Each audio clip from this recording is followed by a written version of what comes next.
दर्शकों, आपको हमारा चैनल पसंद आता है तो सब्सक्राइब करें, लाइक करें, शेयर करें, कमेंट जरूर करें। के ऊपर हुआ है वो बहुत ही निंदनीय है। मैं इसकी घोर निंदा करता हूँ।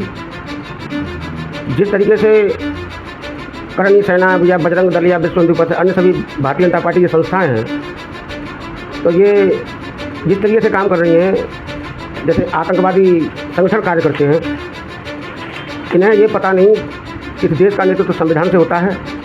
इनको अपना प्रोटेस्ट करना चाहिए, अपना विरोध जताएं तो संवैधानिक दायरे में कार्य करना चाहिए था। लेकिन जिन्होंने जिस तरीके से हमला किया है वो बहुत गलत है। इससे ये पता लगता है कि भारतीय जनता पार्टी अब सरकार चलाने में अक्षम है। किसी के घर पर आकर के हमला करना अलाउंस के साथ, ये बहुत बड़ी बात है, क्योंकि उनको पता है उत्तर प्रदेश में योगी की सरकार है और योगी इन विपक्षियों के प्रति संवेदनशील नहीं है। ये घोर निंदनीय बात है और इनके खिलाफ मुकदमा दर्ज होना चाहिए। गैंगस्टर भी लगना चाहिए, क्योंकि ये इन्होंने गैंग बना करके हमला किया है। जो सांसद जी या सांसद का परिवार सुरक्षित नहीं है घर में, तो एक आम आदमी परिवार कैसे सुरक्षित रह सकता है। नमस्कार दर्शकों, मैं हूं अमित बॉर्सन और आप देख रहे हैं रेंजर टीवी इंडिया। ना धर्म ना जात, केवल सत्य के साथ। दर्शकों, जिस प्रकार से कल राज्यसभा सांसद रामजी लाल सुमन जी के घर के निवास पर जो उपद्रवियों द्वारा, देसी आतंकवादियों द्वारा जो जानलेवा हमला किया था, और जिसके कारण जो पूरे देश विदेश प्रदेशों में भी हलचल मच चुकी है कि अगर एक राज्यसभा सांसद सुरक्षित नहीं है इस सरकारों में, तो आम जनता किस प्रकार से रह रही होगी। तो जो हमला हुआ है उसको देखते हुए आज हम उपस्थित हैं आज़ाद समाज पार्टी काशीराम के प्रदेश संगठन मंत्री श्याम प्रकाश बोधी जी के यहाँ पर, और इनसे भी जानकारी लेंगे किस प्रकार से आप देख रहे हैं इस घटना को और उत्तर प्रदेश की कानून व्यवस्था को। ऐसा है अमित जी, आपके चैनल के माध्यम से मैं सभी दर्शकों को धन्यवाद देता हूं। सभी को जय भीम। कल की जो घटना घटित हुई है सांसद रामजी सुमन जी के निवास पर, तो ये जीता जागता उदाहरण है कि उत्तर प्रदेश में कानून नाम की कोई चीज़ नहीं रही है। ये बताइए कि 2 किलोमीटर दूरी पर कल मुख्यमंत्री योगी आदित्यनाथ जी थे और उनके सामने ही इस तरह की खुलेआम गुंडागर्दी हुई, तो ये समझा जाएगा कि इसमें मुख्यमंत्री जी का हाथ है या मुख्यमंत्री जी की इसमें सह है। अन्यथा मुख्यमंत्री जी को ऐसा नहीं है कि 2 दिन से कुछ गुंडे जो देश में कानून को नहीं मानते हैं तो खुलेआम धमकी दे रहे थे। तो ऐसा नहीं है कि मुख्यमंत्री जी को इसकी जानकारी न हो। फेसबुक पर, सोशल मीडिया पर खुलेआम धमकी दी जा रही थी कि हम रामजी सुमन के निवास पर हमला करेंगे, हम आएंगे, घेराव करेंगे। तो और मुख्यमंत्री को उनको ये भी मालूम थी कि उन्होंने दिनांक भी निश्चित कर रखी थी। उसी दिनांक को मुख्यमंत्री यहाँ पर है, तो उसको क्या कहेंगे कि मुख्यमंत्री जी की इसमें से है, पुलिस प्रशासन की मिली भगत है। ये बताइए कि 10 किलोमीटर दूर से वो चले, बिल्डोजर लेके चले, गाड़ियाँ लेके चले, तो वहाँ से लेकर यहाँ तक जो उनके लिए रास्ता साफ करती गई पुलिस, उनको कहीं रास्ते में कहीं रोका ही नहीं हुआ है। अब ये बताओ, तो ये लोकतंत्र के लिए बहुत बड़ा धब्बा है। जब लखनऊ में मुख्यमंत्री जी का घेराव होता है, मुख्यमंत्री निवास पर जब जो है 69,000 शिक्षक भर्ती में जब घोटाला हुआ और उसमें जब घेराव होता है, वहाँ पर लाखों छात्र और छात्राएँ घेराव करते हैं, तो उनको कैसे रोक लेती है पुलिस? भाई उन्हें भी तो रोक लेती है लाखों की संख्या में। अब ये 150 से 200 लोग जो है पुलिस पर नहीं रुकेंगे। यही आप बताओ कि वो तो सांसद जी सहन शक्ति वाले हैं और धैर्य रखा उन्होंने, अन्यथा वो भी अपने लोगों को इकट्ठा कर लेते तो दोनों तरफ से टकराव होता तो बहुत बड़ा दंगा हो जाता। तो ये कल की घटना जो है उत्तर प्रदेश सरकार के लिए एक बहुत बड़ा दाग है कि पुलिस हाथों से रोक रही है गुंडों को। अब बताइए, पुलिस हाथों से रोक रही है उनको, और लाठियाँ कहाँ चलेगी थी पुलिस की, जब तुम लाखों छात्रों को, लाखों किसानों को बॉर्डर पर रोक लेते हो। भाई ये तो जो जीता जागता उदाहरण है कि जब लाखों किसान जब इकट्ठा होते हैं तो बॉर्डर पर रोक लेते हैं, और यहाँ पर जो गुंडे आ रहे हैं 150-200 गुंडे, उन्हें हाथों से रोक रही है पुलिस। तो ये पुलिस की और जो है उन गुंडों की ये मिली भगत थी, साजिश थी, और जो है पहले से ये प्री प्लान था कि आप इस तरह से आप करेंगे, जो है हम आपसे कुछ नहीं कहेंगे। और ये ऊपर से जो है ऊपर की साजिश का हिस्सा है ये, लोकल पुलिस का भी नहीं है, ऊपर से डायरेक्शन मिले पुलिस को, पुलिस प्रशासन को, ये ऊपर से एक साजिश का हिस्सा है ये। और सर क्या ऐसा भी हो सकता है कि जिस प्रकार से उत्तर प्रदेश में जो लोकसभा के चुनाव हुए थे उसमें जिस प्रकार से मात खाई है बीजेपी के द्वारा, समाजवादी से जो मात खाई है, ऐसा है कि हार का भी ये पचा नहीं पा रहे हैं। देखिए, करणी सेना हो या कोई सेना हो या कोई संगठन हो, अगर हम तो ये कह रहे हैं उनकी अगर भावनाओं को हाथ पहुँचा है किसी के वक्तव्य से, जी, ये देश जो है प्रजातांत्रिक देश है और लोकतांत्रिक देश है, धर्मनिरपेक्ष देश है। अगर रामविलास सुमन जी की वक्तव्य से किसी की भावना को ठेस पहुंची है, आप जो है संविधान के दायरे में रह करके आप विरोध करिए, हम आपका समर्थन करेंगे। भाई आप जो कानून को अपने हाथ में लेकर के विरोध करेंगे ये तो खुली गुंडागर्दी है, आप संविधान को नहीं मानते हो। जिस प्रकार से रामविलास सुमन ने जो है संसद में कहा, तो संसद में आपके लोगों को विरोध करना चाहिए।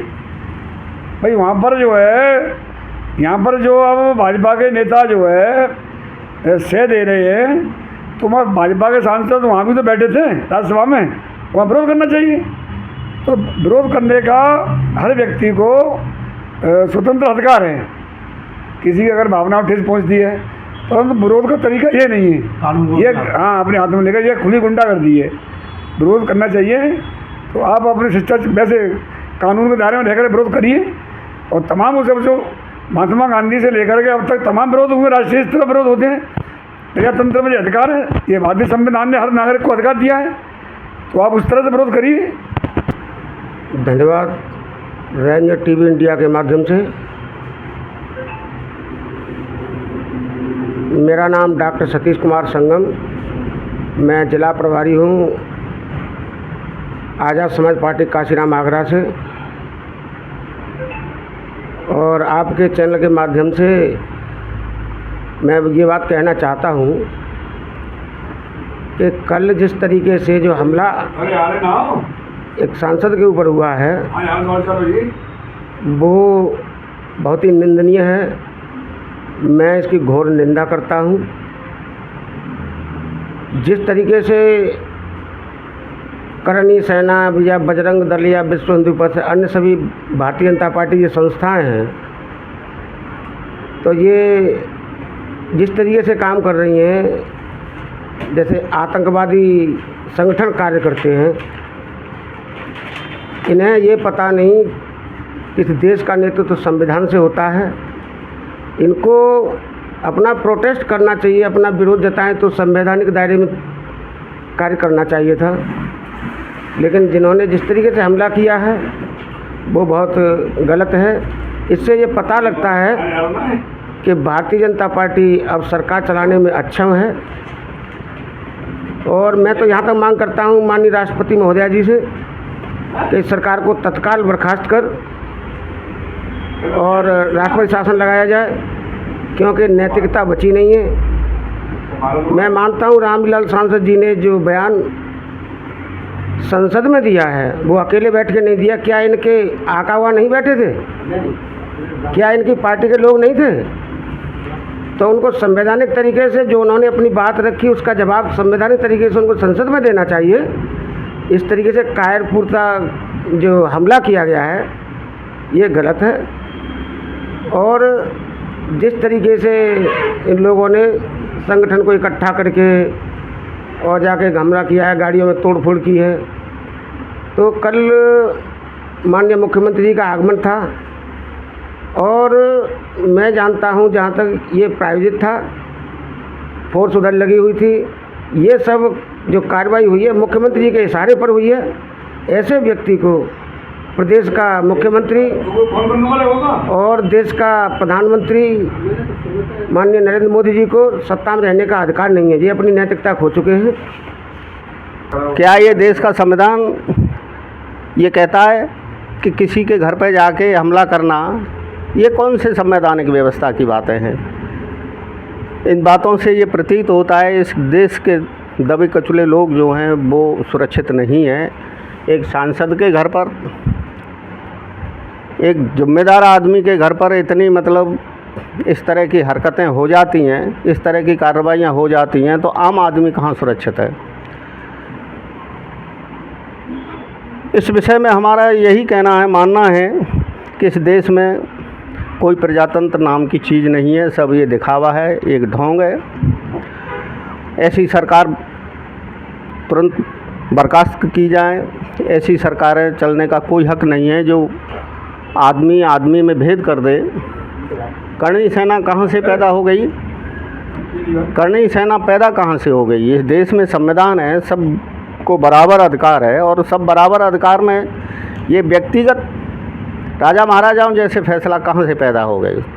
तो इस देश की सरकार को कोई नैतिक अधिकार नहीं है वो सत्ता में रहने का। ऐसी सरकार बेदखल कर दी जाए, यही मेरा कहना है। धन्यवाद साथियों। जिस तरीके से माननीय सांसद जी के घर पर करणी सेना के द्वारा हमला हुआ वो बहुत निंदनीय है। ये करणी सेना वही है जो संविधान को प्रतियां नए संसद भवन में जब प्रवेश हुए जलाई थी। ये संविधान को न मानने वाले लोग हैं।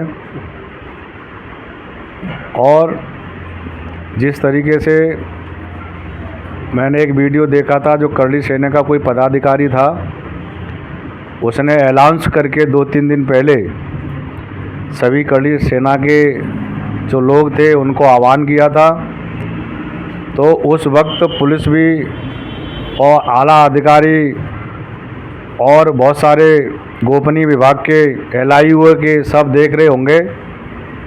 उनको उसी वक्त उनको रोकना था, क्योंकि किसी के घर पर आकर के हमला करना अनाउंस के साथ ये बहुत बड़ी बात है। क्योंकि उनको पता है उत्तर प्रदेश में योगी की सरकार है और योगी इन विपक्षियों के प्रति संवेदनशील नहीं है। ये घोर निंदनीय बात है और इनके खिलाफ मुकदमा दर्ज होना चाहिए।